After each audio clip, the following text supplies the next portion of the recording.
샬롬 할렐루야. 신명기 28장 1절에서 7절이요. 네가 네 하나님 여호와의 말씀을 삼가 듣고 내가 오늘 네게 명령하는 그의 모든 명령을 지켜 행하면 네 하나님 여호와께서 너를 세계 모든 민족 위에 뛰어나게 하실 것이라.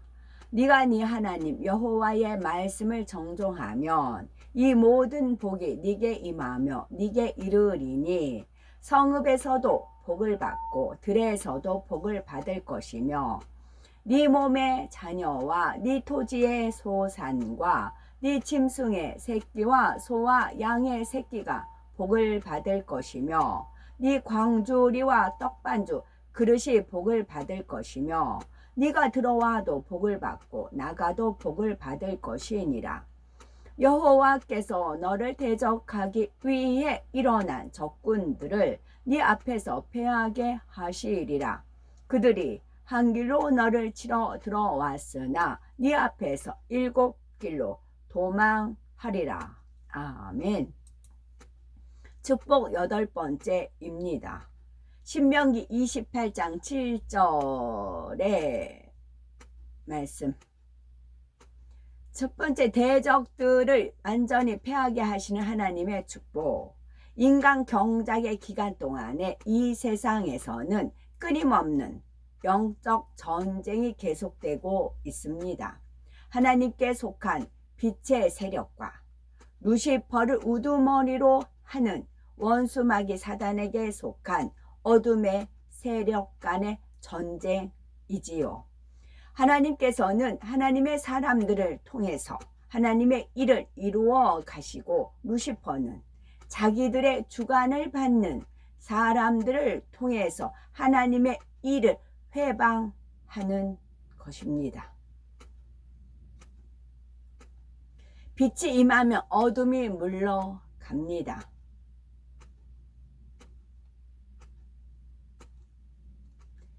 또 순종함으로 하나님께서 사랑하시는 사람, 하나님께서 늘 동행하시며 보호하는 사람은 어떤 상황에서도 지킴받고 보장받음으로써 대적들이 한 길로 치러 왔다가 완전히 패하여 7길로 도망가게 됩니다. 우리도 이렇게 하나님 앞에 사랑받고 보장받는 사람이 되면은 일터와 가정 등 우리 곳에 있는 곳곳마다 방해하는 세력들이 물러가고 막히거나 꼬였던 문제들이 풀어지면서 하나님의 축복이 임하게 될 것입니다. 또한 두 번째, 순종함으로 축복받기 원하시는 하나님.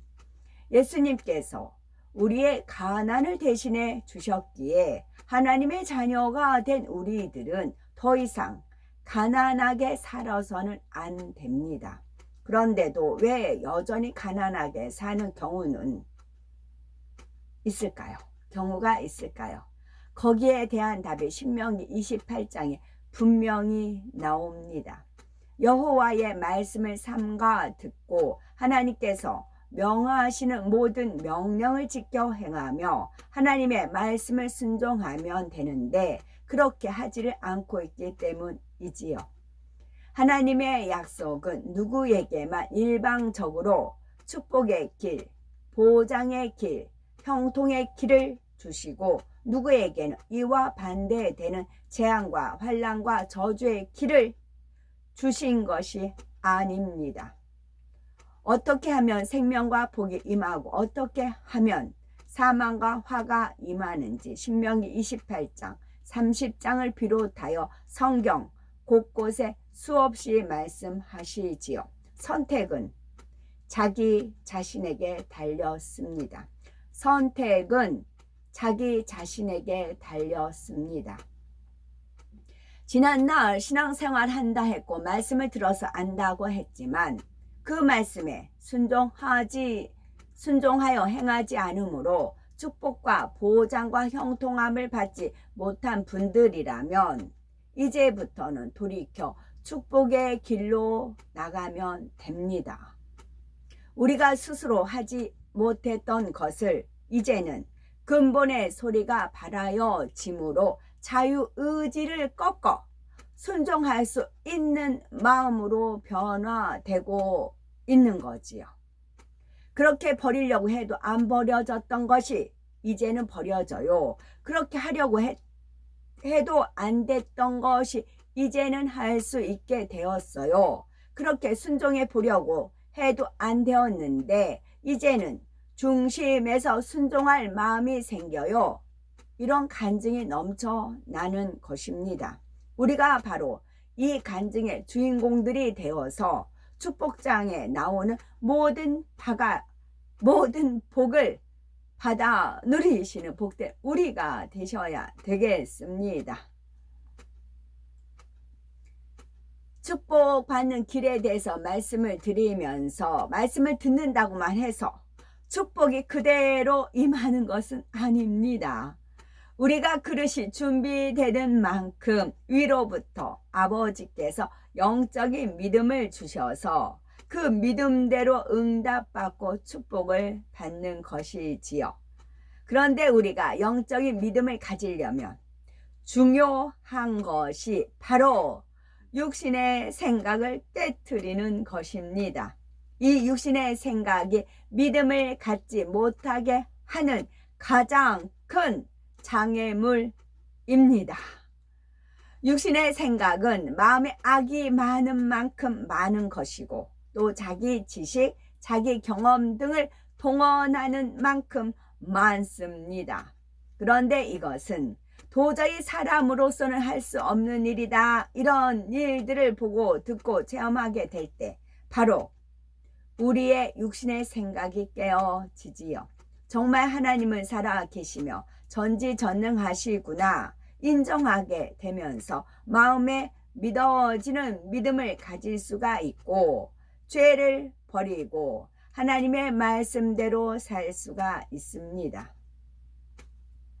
우리가 참 믿음을 가져야 되지요. 참 믿음을 가져서 이제는 죄 짓지 말고 세상 바라보지 말고 오직 천국을 바라보고 가기를 원해야 됩니다.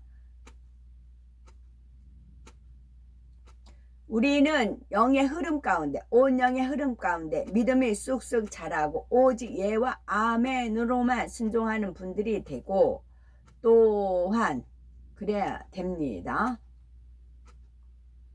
아멘.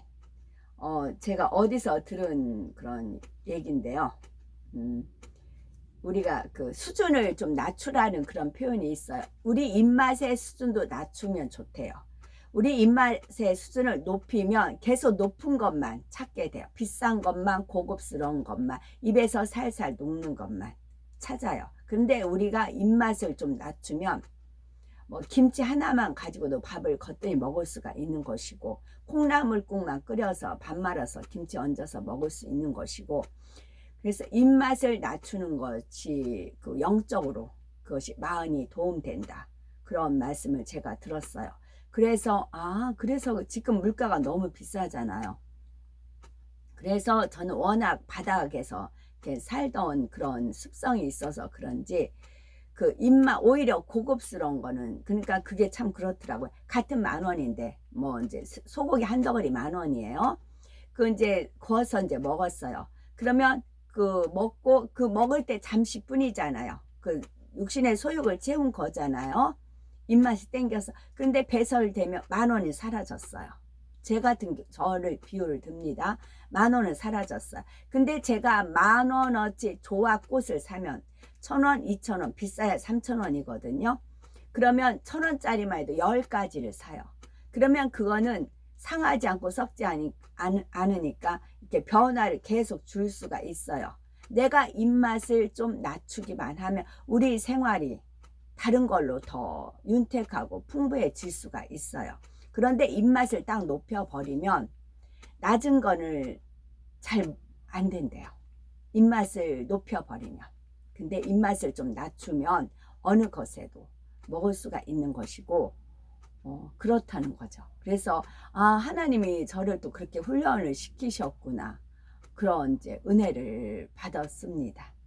아멘.